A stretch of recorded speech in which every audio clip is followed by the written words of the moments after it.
What's up, guys? Welcome back to the Team Solemn Circus live video. Today we're going over another Dark World deck profile. This deck has been a little bit changed since the release of Age of Overlord here. You know, we're still playing the Gun and Can. I'm going to show you a little bit of options. I'm not playing any Unchained stuff, and I'll be explaining some of my options as well. Before we dive in, don't forget to like, comment, subscribe, and, well, let's dive in here. So we're going to try to hit 5K here before the end of the year, so I'd appreciate it if you guys would drop a like as well. If you guys get this to 50, I'll probably take this to locals. I love this deck, to be honest, so... Start off, we're playing the 2 Grapha. You only never need 2.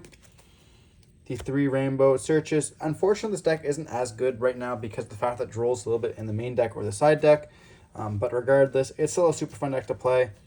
Then we are on the 2 Silva, as well as people are playing the DD Crows. So this will be able to, like, you cannot just play one. If you play one, it's going to get DD Crowed or Bistilled, and it's going to be sitting in the water, which definitely sucks. We're on the 3 Snow, as well as the 3... Genta, and for our last we are on the 1 Cerulli. So Cerulli is no longer really a mandatory 2 of because of the fact that we have Dark Corridor as well as the Gen and Ken, and Gen and Ken is able to discard it, discard the Silva in its own way, so it'll like give you another option to summon out the Cerulli, and you don't really want to brick on this card, so we definitely cut it down to 1. But if you're not wanting to play Gen and Ken, which is a very real thing apparently in the community, it's absolutely up to you, and you don't have to play it. And then for the dangers, we are playing the Bigfoot. This still is a crazy card. I still like Thunderbird, the 3 Nesty. It's the most versatile one that you can play. And then the 1 Chupacabra, 1 Mothman, and the 1 Jackalope. I'm not playing multiple Mothmans. I know other people are playing multiple Mothmans. I don't like the multiple Mothmans because the fact that Tier as well as Unchained is in the format. I know personally when I was playing Unchained, I went to a regionals, and the other week, my opponent ended up activating Mothman. I hit the Mothman, and then I was able to set up, I pitched the Shavara, and then Shavara was able to set my trap, and then I had a trap, or I had another Shavara in hand, so I was able to pop the trap, summon an Abomination from the deck, and then destroy their board. That was just my turn 0, and it felt absolutely disgusting to be able to do that. So Mothman to me, you know, I don't want my opponent discarding a Tier card or an Unchained card, and just going plus off that, so... I want to cut this down as much as possible, and then Bigfoot, you know, still being able to pop as well as being a level 8. Having multiple names is important as well. And the Nessie, if it gets sniped, you know, I'd be okay with having multiple Nessies in the hand, because if it does get sniped, it gets you another danger card, which is always just pretty great. Chupacabra is also a fiend. That's important to note as well. I could potentially play 2 of these, but I chose not to. Then for the normal summons, we are on the 3 Gen, 1 Ken. I don't care what anybody tells you. This is mandatory in the deck. You want a normal summon, and this card is the best normal summon that you can get. Being able to summon out this, drawing 2 cards here, and then maybe dumping a Silva feels absolutely so free. You know, you're going to get 2 cards out of their hand, and yes, oh, it's an interruption. If they don't imperm you there and then they don't imperm you at all. So I don't really know what to say. You know, being able to search 2 cards and then discarding 1 in a deck that says if your opponent makes you discard plus, yeah, I'll take it. Now for the spells. 3 gates. People are playing 2, or my bad. 3 gates. People are telling you to play 2 of this. I absolutely disagree. I think that 3 is always nice. If you end up breaking your hand like once in a tournament with 2 of them, does not give you a reason not to play 3. If you brick on 3 rainbow, are you going to just choose not to play 3 rainbow? I don't think so. So you absolutely have to play 3 of these. The Dark World Archives. I actually don't even like this card as much as I used to. I find that a lot of the time it does brick. I find myself siding out a lot as well. But yeah, definitely going second is a siding out card. But it's still very good, you know, able to go plus sometimes 3 if you discard like a Snow, and then you're able to draw 2 as well as get the search off Snow. The 1 Ascension, I've always been a fan of 2 of these, but right now where this stands, you can always get it back from the graveyard as well as you don't really always want to see it. So definitely just a 1 of. Double Dark Corridor, it's a hard one to return, and I do want to see it in my hand sometimes, but if not, I can discard it, which is why it's a 2 of. I think that anyone playing this out of 1 is wrong, and you should probably play 2 of it, and I cannot understand why people want to play 3 of this card. 3 is absolutely wrong, and 1 is wrong, so 2 means that means that 2 is the perfect ratio.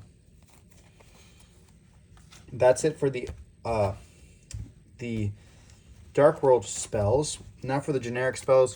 We are on 2 trade-in here, I should say. I'm not on 3 trade-in because of the fact that I don't want to be able to see, like, we have, you know, 1, 2, 3, 4, 5, 9. We have 9 level 8s in our deck. You can play Lava Golem as well, which is something I wanted to mention.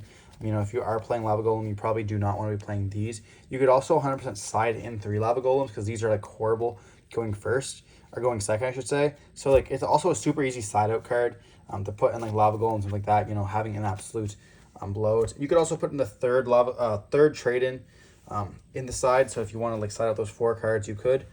But yeah, like these 9 level 8s, it also doesn't discard for cost, so it doesn't really trigger any of these, which is kind of unfortunate, but still to get you into like drawing 2, which just feels absolutely amazing. And then we're on the card destruction. If you're not playing this in your Dark World deck, I don't know what you're doing. Unless it's like a tier 0 format or with tier in the format, card destruction just comes up, even against Unchained. People are like, oh yeah, I don't really want them to discard. If you end up discarding their hand, a lot of the time they'll like only set up a trap, and that's really it. And then you're getting rid of like an Arua or a Shavara, which is actually really good when they're running down low on resources, and you're able like to chip away their life points or chip away like the resources. Feels absolutely amazing.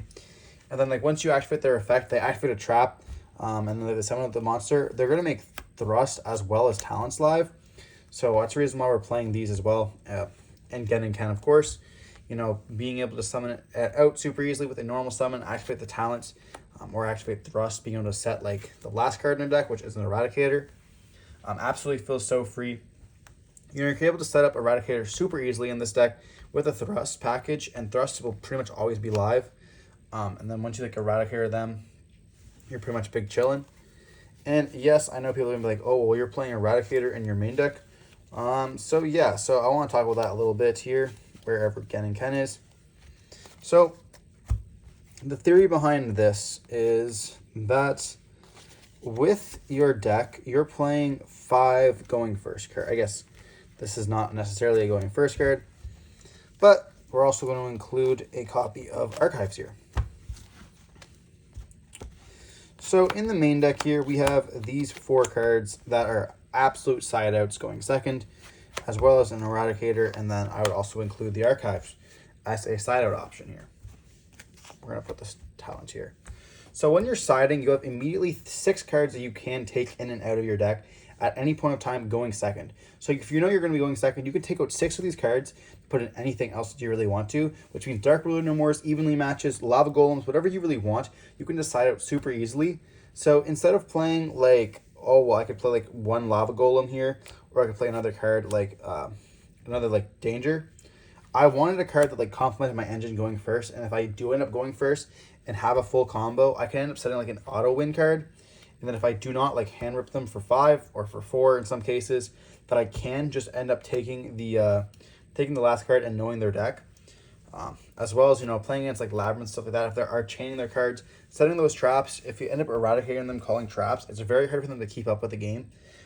So I wanted to be able to like automatically win game 1 if I'm going first, winning the die roll there. As well as, you know, having a potential like tiding out 6 cards doesn't feel that bad. As well as while you're playing Thrust in the main deck, you're actually able to play like, if you're siding in, you can play 2 Dark Rulers, 2 Evenlies, and then like 2 Lightning Storms. So you have like a 3rd copy of each of them available at any time. This was absolutely amazing, and I really like this 6 card kind of auto side out there for a little deck crafting there for you guys, which is a 40 card deck. So moving on to the extra deck, I think this is like super generic. I can explain some of the options, of course. 2 Graphas. If you're not playing 2, what are you doing? Your XYZs, Baguska and Dugaris. Very standard for both of these. You know, you're able to, if you get shift or something like that, or get trolled, you can normally make this and then, you know, try to have some really chances of winning games. Dugaris is for your draw 2. Abyss Dweller, it's crazy against Unchained, it's crazy against tier limits, it's crazy against Dark World. A lot of the time, you're going to be able to make this and feel pretty good about yourself, as well as like many level 4s in the deck. You can just spit out like an Abyss Dweller on your end board as well. A lot of the times it's good. There's every deck, I think, in this format has a graveyard effect, like even Rescue Ace. So if you are able to make this on top of like having like a Grapha, and as an additional interruption, feels absolutely amazing. We're on the Coach King Trainer. Somebody told me to cut this card. And at that point, I really don't know what to say. You know, you absolutely cannot cut this. If you cut this card, then you're just not playing Dark World correctly. And the One Zeus, I'm back and forth about this. But with the addition of just Abyss Dweller in the deck, I am playing the Thunder now. Zeus going over this after it activates the effects, and then being able to wipe the board feels absolutely incredible all the times. It doesn't really come up with the Coach King trainer, but if it does, it's able to beat over for 28 and then just go for a Zeus. You have a 4 material Zeus, which is absolutely amazing.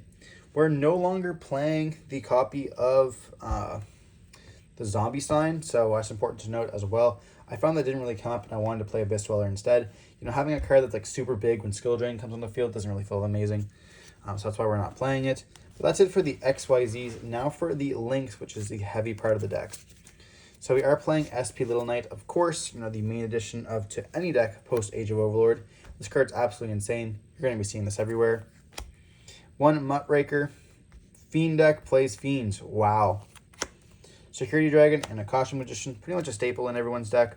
Someone cut the Security Dragon, and I was like, what are you doing? I find that more and more decks are actually playing this now, which is kind of interesting. Which, when you think about it, actually is pretty much a cool card. Then we are on the Nightmare Griffin. This deck can Fiend Lock, so, if you just poop a bunch of if you poop a bunch of monsters onto the board, you make one of these, you go into this, you're able to summon with this here as well, set up whatever you want, dump a, I guess, put to the bottom of the deck, draw a card. Feels pretty free. And, activate the effect here, banishing a bunch of stuff. Absolutely incredible. Nightmare Griffin, if you can make it, always ends up winning the game. Against certain decks, of course. You can't just blind make it and hope for the best. Then for the other links, we are playing the Saryuja Skull Dread, mandatory deck, the 1 Appaloosa, as well as the Underworld Goddess. Someone told me I should cut this and play Access Code. I actually do not like Access Code in this deck. I also don't like Unicorn as well. I feel like SP Little Knight kind of took over that. I wish I did have a spot for IP. If I could change anything, I'd probably change the Zeus for an IP. But if that was the case, then it really feels weird because I normally want to end either on, through testing. I was like, okay, I either want to end on Abyss Dweller or IP. And so having them both in the deck really kind of conflicts because am I going for an SP Little Knight, which is pretty crazy, or am I going for a blank Dweller? And then I found myself also playing against decks that make XYZs. And then I was like, oh, well, I just need a Zeus here, but I didn't have a Zeus. So I couldn't Talon's Take and then have nothing to do with it. So it felt really weird. So I felt like I had to have the addition of the Sky Thunder. And then IP kind of just didn't really fall into place there. But when you're looking at the deck doesn't struggle to beat these giant boards. When it does, you can just swarm the field and make it Underworld Goddess, take whatever they want. If you have something that's bigger than that, then it really doesn't matter because you can just suck it up with Underworld Goddess. And then this card's unaffected anyways. But yeah, if you make this with the copy of Gates on the field, it's 35. That's pretty standard nowadays for big boss monsters. Chaos Angel, is 35 as well as the Spotter. This really should be able to beat over anything, as well as you have Library on the field. You can bump it up even more. And at that point, it's an auto game against every other deck.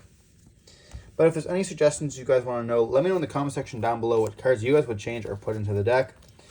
As well as if you guys want to see some gameplay with this, I'm not featuring the side deck because it is truly up to your locals and I haven't fully customized it yet. And there is an OTS championship this weekend that I might be taking this deck to. So stay tuned for that if I do decide to. We're going to be testing a lot this week. And if you guys want to be seeing this deck in maybe some of the Twitch streams, let me know in the comment section down below. And we'll see what you guys can do. Don't forget to stay safe. Peace.